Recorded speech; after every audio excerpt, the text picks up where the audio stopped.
The RMS Titanic was more than just a ship. It was a floating city, and in itself was a symbol of human ingenuity. A ship so grand, so meticulously crafted, that it was dubbed unsinkable. Yet, in the early hours of April 15th, 1912, this beacon of progress would meet a catastrophic end. The RMS Titanic was born out of an era of fierce competition between transatlantic shipping companies, each vying to create the largest and most luxurious ocean liner. Built by the skilled hands of thousands at the Harland and Wolff shipyard in Belfast, Northern Ireland, this colossal vessel was a marvel of modern engineering. Weighing in at over 56,000 tons and stretching 882 feet in length, the Titanic was the largest moving man-made object of its time, constructed at an astronomical cost of $7.5 million, equivalent to over $200 million today. It was quite literally a floating palace, outfitted with the finest materials and boasting unprecedented amenities. What set the Titanic apart from other vessels was not just its sheer size, but its extravagance, and the advanced safety features that led many to believe it was unsinkable. As April 10th, 1912 dawned, the RMS Titanic embarked on its highly anticipated maiden voyage from Southampton, England, bound for New York City. The air was thick with excitement as passengers from all walks of life boarded the ship. From the glittering first-class suites housing some of the wealthiest people in the world, to the bustling third-class quarters, filled with emigrants seeking a new life in America. With its 16 watertight compartments and advanced safety features, the Titanic was considered a marvel of modern engineering, and with that came a palpable sense of pride and even confidence among both crew and the passengers. On April 10th, 1912, at about noon, the RMS Titanic set sail from Southampton, England, beginning its maiden voyage. Nearly 7 hours later, the ship arrived in France to welcome additional passengers on board. By 11:30 the next morning, the Titanic reached Queenstown, Ireland for its final stop before embarking on the transatlantic journey. With the last of the passengers and cargo safely on board, the Titanic departed from Queensland and headed into the vast open waters of the Atlantic. The luxurious ocean liner cruised the Atlantic Ocean for 4 days, and so far the journey was proceeding smoothly. But on the evening of April 14th, catastrophe would strike. A disaster that was set in motion years earlier. In the same year that the Titanic was being built, the glaciers of Greenland were going through their natural cycle known as iceberg calving. Vast chunks breaking off from the glaciers and plunging into the ocean to be carried away by the current. And one colossal chunk in particular had broken off from a distant Greenland glacier, its massive bulk gradually moving through the Arctic waters, guided by the currents and flow of the ocean. This iceberg, unseen and unheeded, had travelled for nearly 2 years, covering thousands of miles before finally crossing paths with the Titanic. 1912 had also been one of the warmest years on record, and because of this, icebergs were travelling further south than they usually would. Despite being aware of the potential danger posed by icebergs, Captain Edward Smith, also known as the Millionaire's Captain, was confident that their current course kept them safely to the south, away from the known iceberg area. However, the lookouts stationed high up in the crow's nest were at a significant disadvantage. They lacked binoculars, a critical tool that had been misplaced due to a mix-up in the crew's roster on the day of departure. Not only this, but the weather would also play as their enemy.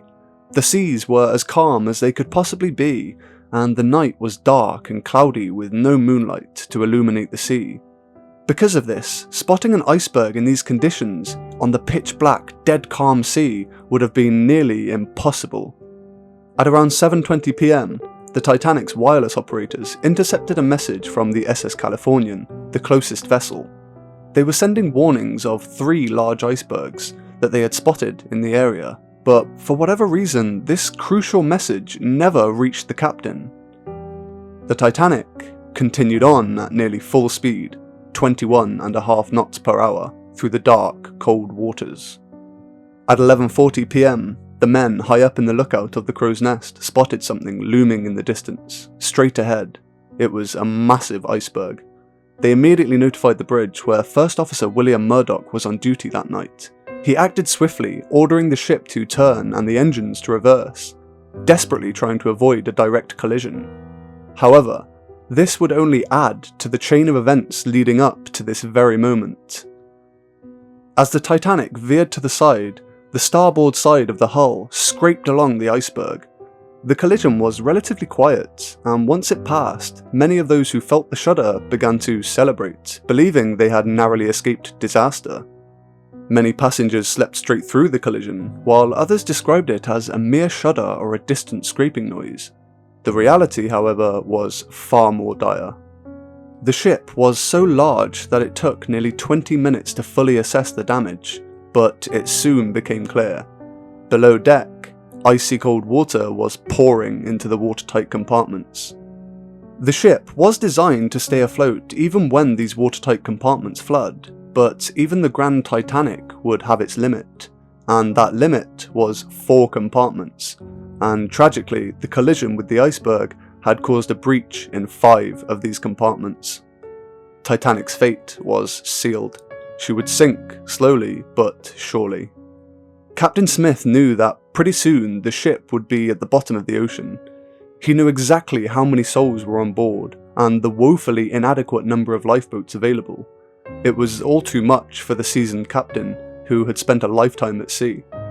As the disaster unfolded, he experienced a mental breakdown and would be of little use to anyone.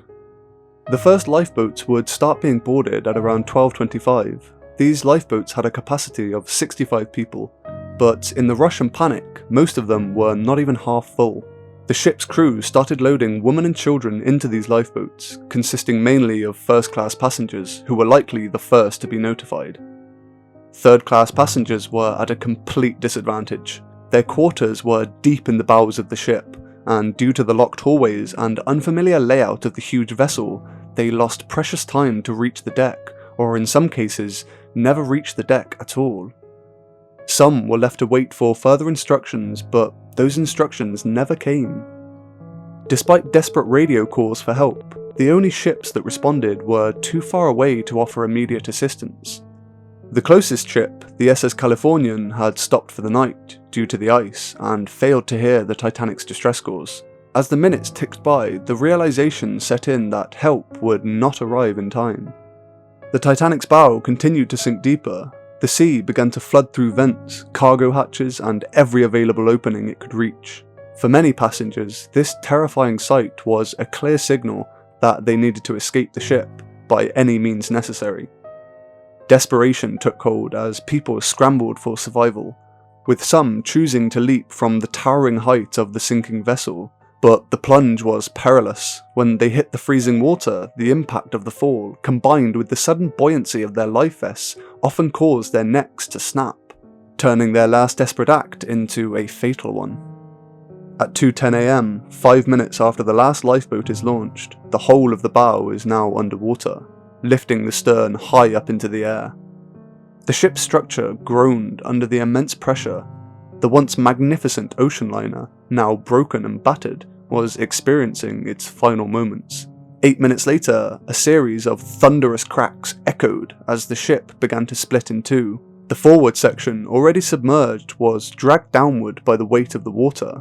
But the break wasn't clean, and so the already submerged bow became an anchor, pulling the other half of the ship downward into the water until it finally broke off completely, leaving the stern to quickly sink on its own.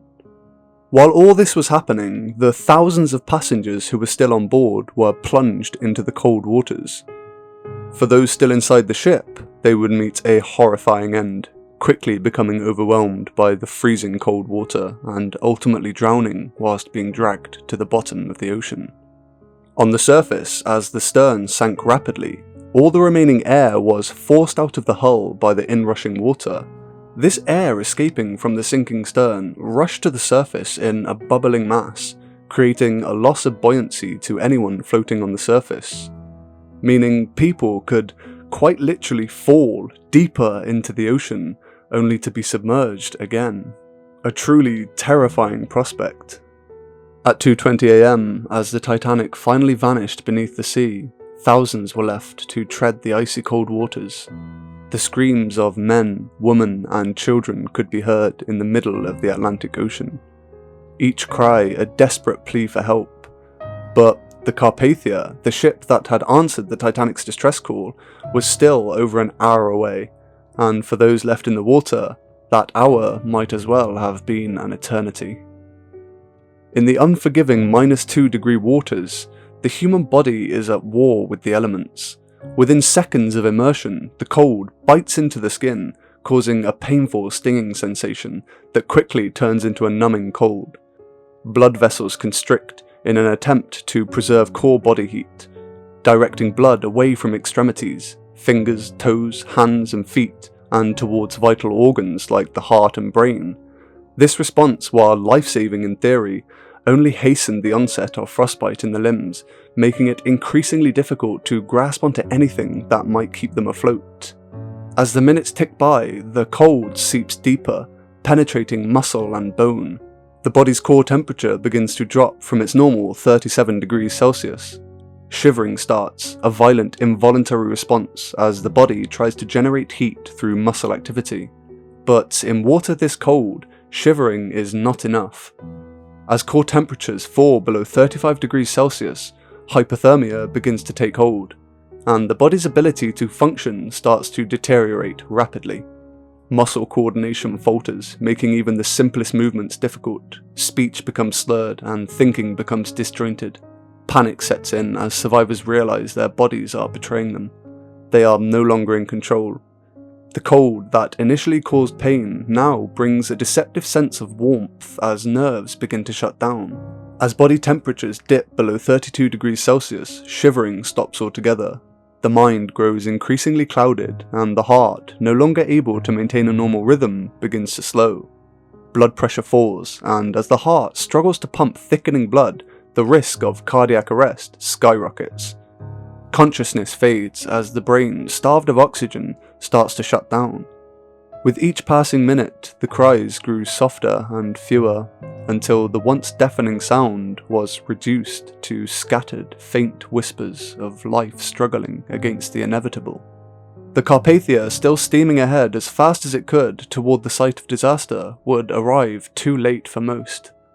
The waters eventually grew silent, the screams and cries gone. At 3:30 AM, the RMS Carpathia arrives at the scene and begins rescuing survivors from the lifeboats.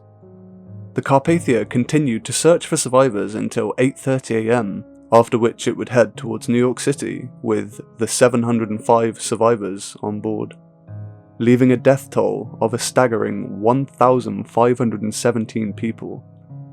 And as for the ship itself, she plummeted 12,500 feet to the bottom of the ocean floor, where she would be slowly eroded and eaten away by metal-eating bacteria, meaning this famous shipwreck will soon disappear as all the evidence of her life fades away. It will be these stories and rare souvenirs that will be the only thing left to remember the RMS Titanic. Thank you so much for watching, and if you did enjoy the video, be sure to hit that subscribe button. But until the next true disaster, it's goodbye from me.